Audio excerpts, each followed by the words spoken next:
Customer B2B चल रहा है, जो बिजनेस टू बिजनेस काम करता है, B2C अलग अलग होता है, सबका जो डेटा होता है वो स्ट्रक्चर फॉर्मेट में सेव्ड हो रखा होता है।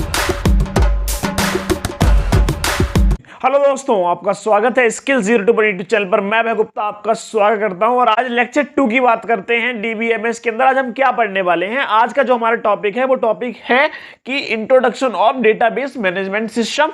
तो हम डेटाबेस मैनेजमेंट सिस्टम का इंट्रोडक्शन पढ़ने जा रहे हैं। इसका मतलब हमें ऐसा नहीं लेना है कि बहुत आसान होने वाला है, इसे स्किप कर देते हैं। बेसिकली नींव तो रख चुकी है, इससे पहले वाली वीडियो में नहीं देखी, आई टैब पे क्लिक कीजिए और रही बात इस वीडियो में बने रहिए। आइए स्टार्ट करते हैं।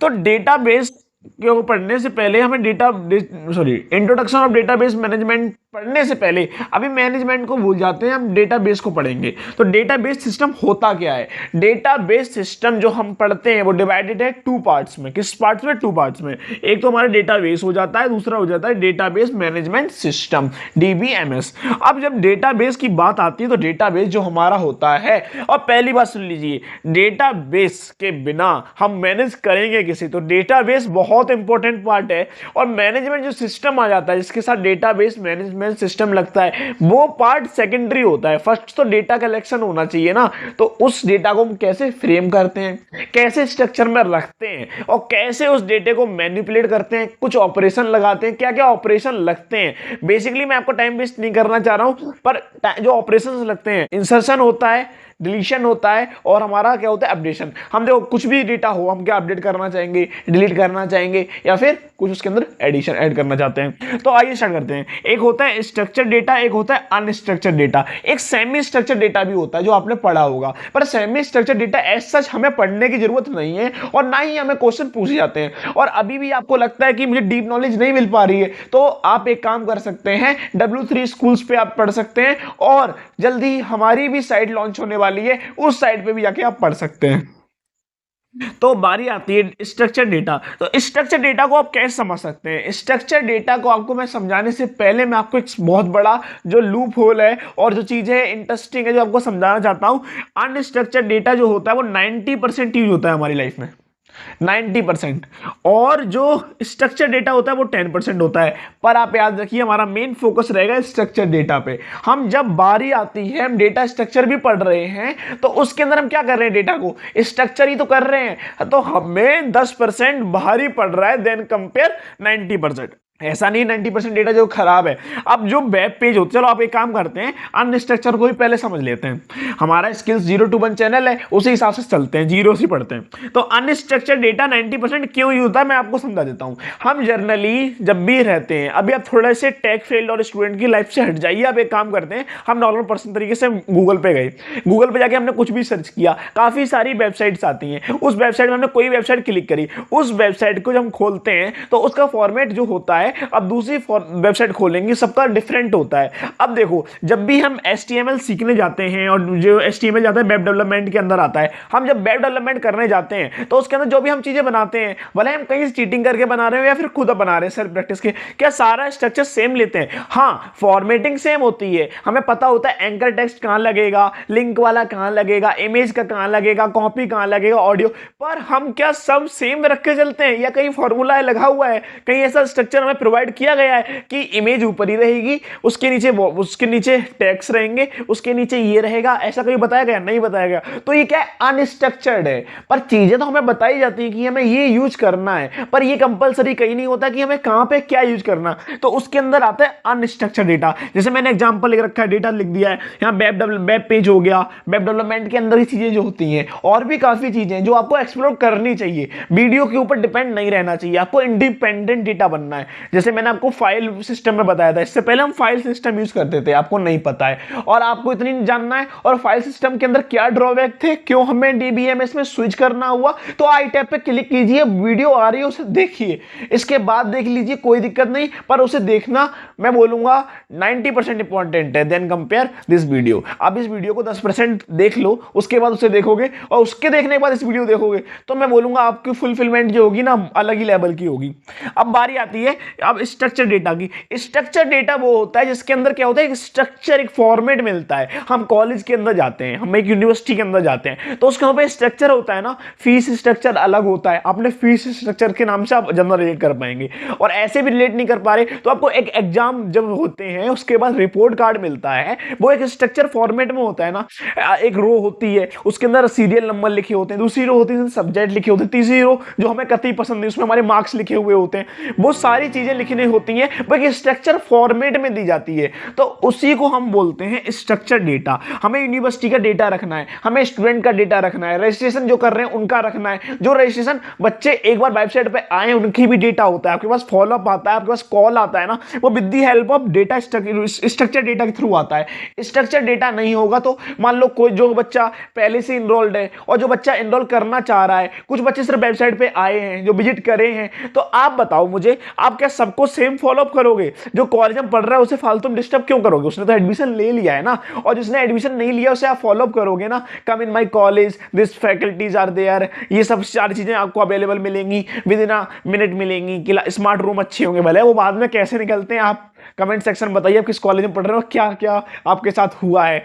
तो बारी आती है ऐसी अमेजॉन की वेबसाइट है, अब जो कस्टमर पहले से कस्टमर है जिसका रजिस्टर्ड है उसका अलग डेटा स्टोर होगा। जो डेटा जो कस्टमर B2B चल रहा है, जो बिजनेस टू बिजनेस काम करता है, B2C अलग अलग होता है, सबका जो डेटा होता है वो स्ट्रक्चर फॉर्मेट में सेव्ड हो रखा होता है। अब ऐसी एयरलाइंस में आते हैं, कुछ एयरलाइंस के अंदर कुछ लोग होते हैं सिर्फ टिकट पता करने के लिए जाते हैं क्या रेट चल रहा है, जैसे कि मॉल के अंदर कुछ लोग जाते हैं ना, सिर्फ AC की हवा खानी है, मॉल घूम के आ जाना है, कुछ परचेज नहीं करते। हालांकि वो आपकी चॉइस, आप करें ना करें, वो पब्लिक सेक्टर है, पर बारी आती है ऐसी चीजें होती हैं। कुछ लोग होते हैं वहां पर रजिस्टर करते हैं, कुछ लोग होते हैं टिकट लेते हैं, कुछ लोग होते हैं वो टिकट आने की भी वापस कर लेते हैं, कुछ होते हैं सिर्फ एक साइड की करते हैं, वन वे होती है, किसी की रिटर्न भी होती है। तो सबका डेटा अलग फॉर्मेट में क्या किया जाता है, सेव। इसी को हम बोलते हैं स्ट्रक्चर डेटा। जब हमने डेटा ले लिया, डेटा को एक सेव दे दी, अब उस डेटा को हमें कैसे वर्क करना है, उस डेटा पे कैसे काम करना है, तब हम डेटा स्ट्रक्चर को जब बताया मैंने आपको पहले कि हम इस पर फोकस रखेंगे, इसके अंदर से फिर हम निकालते हैं RDBMS। भैया DBMS तो पढ़ा नहीं जा रहा, आपने RDBMS दे दिया, तो मैं आपको एक रियल फैक्ट बताऊं, RDBMS ही सबसे इंपॉर्टेंट चीज है। कैसे? आर जो होता है वो डिनोट करता है रिलेशन को। हाँ, ये बता दे रहा है कि जो हमारा डेटा है जिसपे हम वर्क करने जा रहे हैं वो रिलेशन के फॉर्मेट में। अब रिलेशन मतलब समझ में नहीं आ रहा तो एक मिनट रुको, इसकी डेफिनेशन आपको समझाता हूं। It is the collection of inter related data. मतलब इंटर रिलेटेड डेटा है, इसका मतलब ये कतई भी नहीं है जो यूनिवर्सिटी में बच्चों ने एनरोल कर रखा है वो अमेजॉन की साइट पे हो, पर होते हैं, पर मैक्सिमम चांस नहीं है ना। कुछ तो परसेंट बच्चे होंगे जो अमेजॉन नहीं फ्लिपकार्ट यूज करते होंगे, और जो अमेजॉन पे हो क्या पता होंगे, जरूरी नहीं क्या पता उसी यूनिवर्सिटी पे काम कर रहे हो, क्या पता वो कोई और भी हो, क्या मतलब बिजनेसमैन हो जिन्हें एजुकेशन से मतलब ही नहीं, ऐसे सेक्टर के लोग हो।